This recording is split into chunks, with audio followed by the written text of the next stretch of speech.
So while a lot of other bike companies are shutting their doors,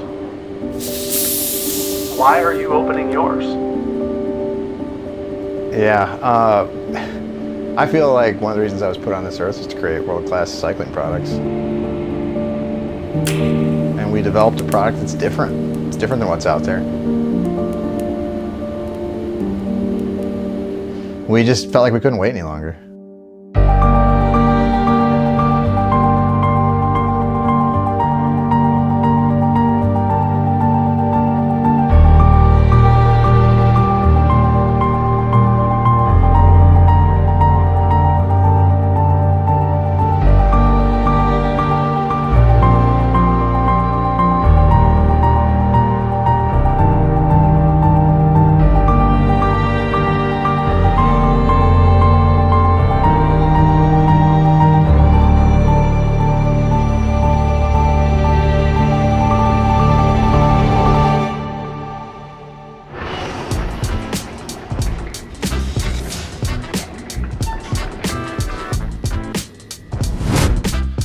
Welcome back to the Dutchman's Den, everybody. I'm JT the Dusty Dutchman, and as a young mountain biker in the early 90s, looking for his first mountain bike, an entry-level hardtail was really the only option I had. And when I finally got one, I couldn't have been happier. So much so that I spent the next 20 years riding hardtails exclusively. And that 15-year-old me that saved up every nickel and dime to buy that first bike would never believe that 30 years later, 45-year-old me is still building hardtails, especially one that's designed and built here in Wisconsin, and definitely not one that was hand built just for me. And yet,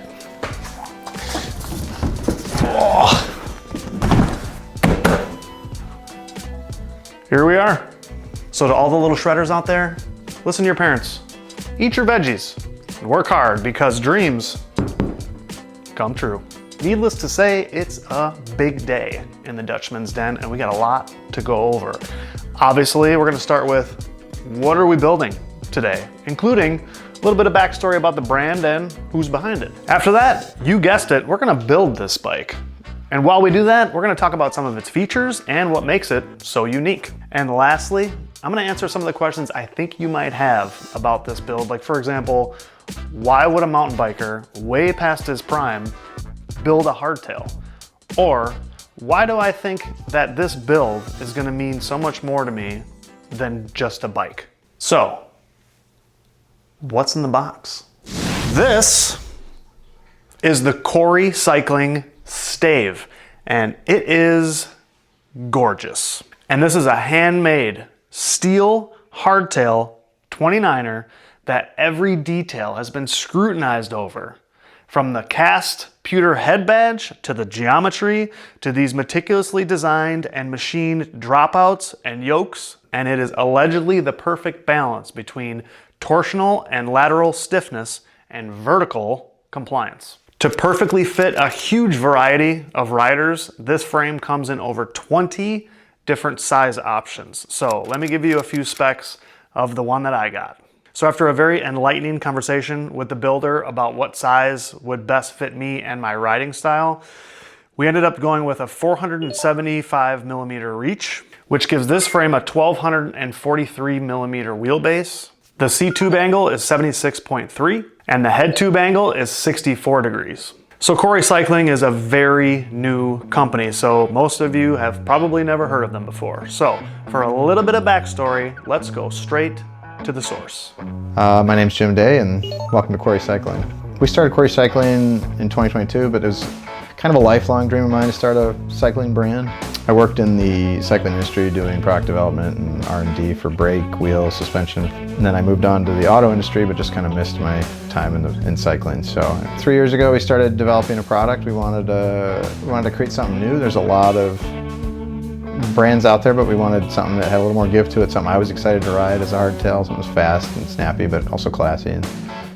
So yeah, we started with the Stave, and there'll be more products coming, more bikes. Yeah, it's our basement, but started off before we really locked in on doing a bike brand. It started off as just being a space for me to work on my various hobbies, and then it just slowly kind of morphed into let's do mountain bikes, and every bench now is geared towards mountain bikes and mountain bike building and frame creation. So that's how we got here.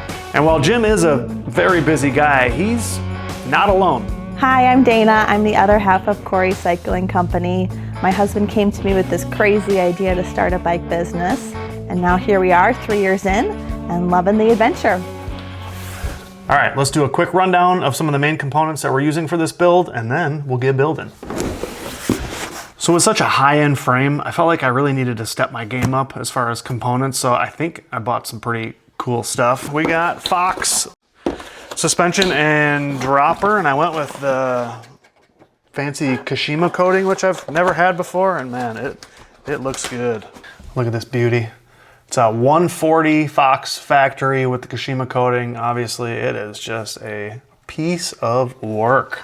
I am a SRAM fan, so it felt like now was the time to finally pull the trigger and get a transmission. And how cool is this packaging? For cockpit and pedals, I went with Trail One. I haven't tried these grips, but I really like the Crockett handlebar on my Canyon, so I thought, why not keep that ball rolling and try the rest of their stuff out?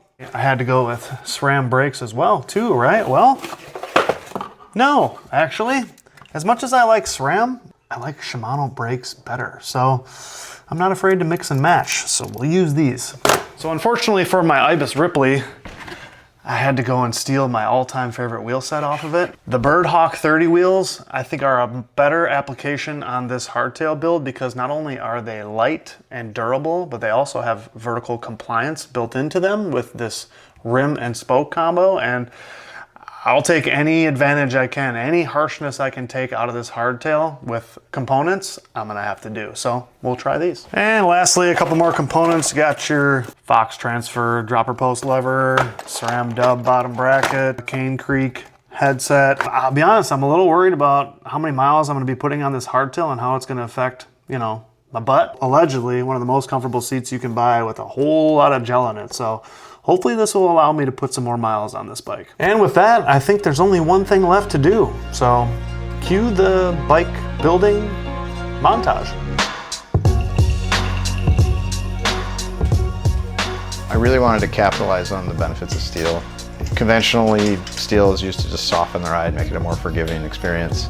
But we thought we could dial that up a notch. So the product was designed to give you more vertical compliance, but still maintain some frame rigidity. So the front triangle is stiffer than most triangles out there, but we still get a lot of vertical compliance out of the rear. So in a nutshell, it's a highly engineered product that's meant to give you the ride feel of a classic steel frame with all the benefits built into it. And then it's got a bit of an art touch. So I'm a little bit of an artist, so I wanted to make sure it was well engineered, utilitarian, but beautiful to look at. I spent a lot of time developing products with World Cup cyclists downhill and just learned a lot about how to make a bike fast. And so someone who just wants to go fast would be surprised what kind of times you can lay down with this bike. So it's kind of for both those people that just want to have a good time on trail, but also just want the best experience they can get on the trail. There's so much opportunity in frame geometry to go faster. So if a full suspension rider is picking full suspension so they can be the fastest on any given day, they might have to start thinking about the trails they're riding. There's a lot more opportunity for a hardtail to outride a full suspension bike on a lot of the trails that we've tested on it. If you want to be the first man at the bottom of the hill, there's some trails that this will outgun a full suspension bike. We were riding back on a local trail from a coffee shop after a meeting and right by a quarry, and my wife said, well, why don't we just call it Quarry Cycling Company? The logo is actually a cliff. It's in this area, it's only a few miles from here. It's a cliff at one of the quarries that you can only see from the bike path. So most residents don't even know that we have a massive cliff for the area. So that was the name. It's just really a nod to the region, the area.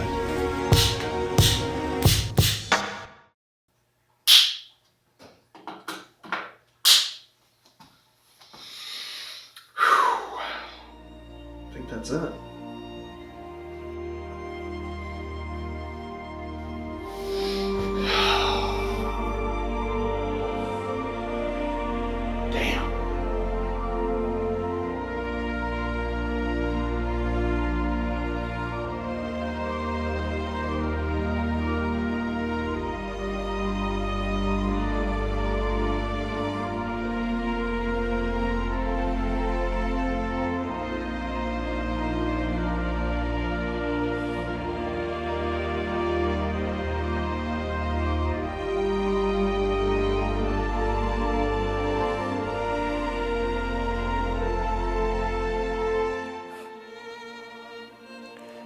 It's like,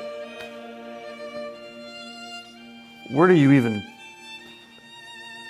how could you, you know what I mean?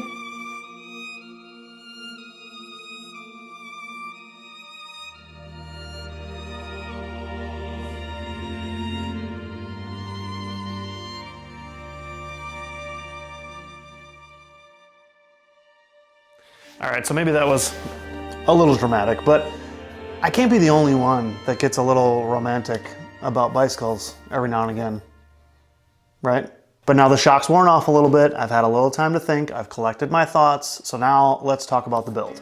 Overall, the build went perfectly. Everything fit the way it was supposed to. All the parts that I bought were correct. So I have no complaints on the build whatsoever. So this bike comes standard with a UDH rear derailleur hanger, which I feel is kind of mandatory at this point, but this was my first opportunity to be able to install a SRAM transmission, which is a direct mount rear derailleur.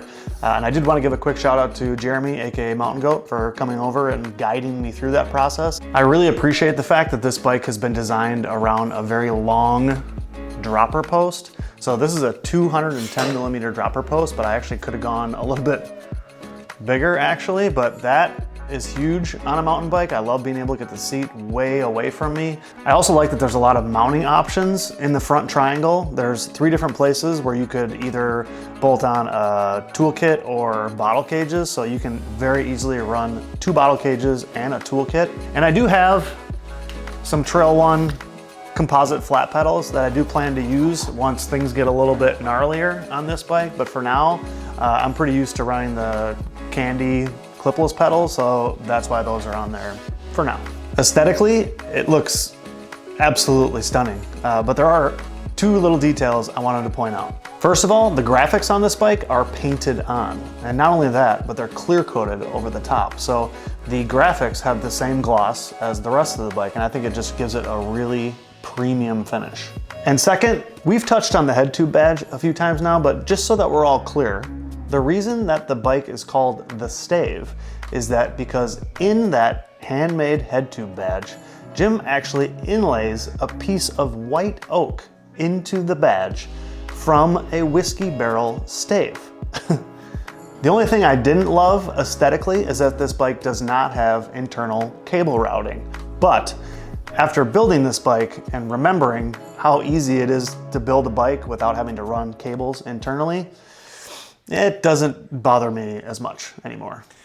All right, let's wrap this up with a few questions I think you might have, because honestly, they're probably the same questions that I have. So let's get started. So first of all, if you've watched my videos at all, you know that when it comes to mountain biking, I have a few options. So my question is, how does this bike fit into the equation? Like, what's the application for this bike? And the answer to that is, I don't know yet.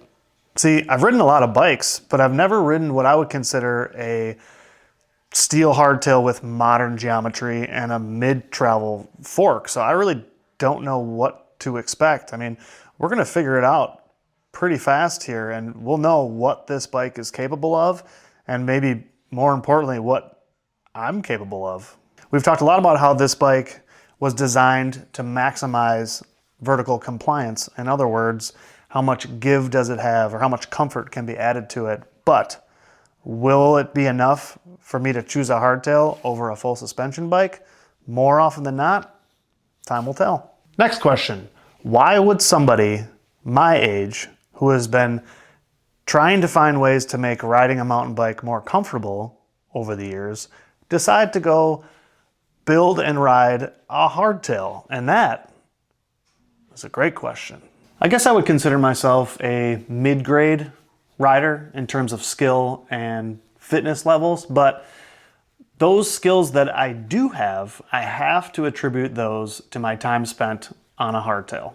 There's just less room for error when you ride a hardtail. You have to be more focused on the trail and what's ahead of you so you can make the best line choices and find ways to carry your momentum. As I get older, I feel like it's harder and harder just to maintain the skills that I have.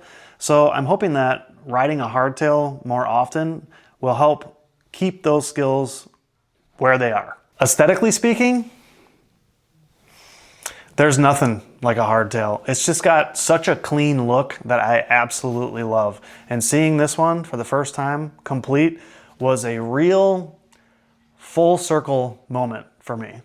After reminiscing about my first bike back in the early 90s, so long ago, and then now today, being able to build what I really consider to be a dream bike for me, it makes me feel so thankful to not only be able to build a bike like this, but also to still be a part of this hobby and community that I have gotten so much joy from over the years. And Jim and Dana are perfect examples of what makes this hobby and this community so amazing. And this bike is a symbol of their hard work, their passion, and their perseverance. And for me, this bike is also a symbol of my journey as a cyclist. And all that is the answer to the last question, which is what makes this so much more than just a bike? I cannot wait to get this thing out on the trails. I really don't know what to expect, but I'm really looking forward to bringing my findings back to you guys. If you want to know more about the Stave and what Quarry Cycling Company is up to, I highly recommend you follow their Instagram page or check out their website, which I'll link below. You can purchase this bike directly from their website, but Jim and I had so many great conversations during the process of this build. I really recommend that as part of the fun. So shoot him an email, give him a call, send him a DM. Trust me, he likes talking about bikes just as much as you do. Probably more. So huge thank you to Jim and Dana for working with me on this build. It was an absolute pleasure getting to know you guys better, and it's gonna be an absolute honor for me to ride this thing. So until the next one, thanks again for watching, and don't forget to get outside and get on your bike, because good things will happen. And I'm gonna sit right here and stare at this bike for probably a while, honestly.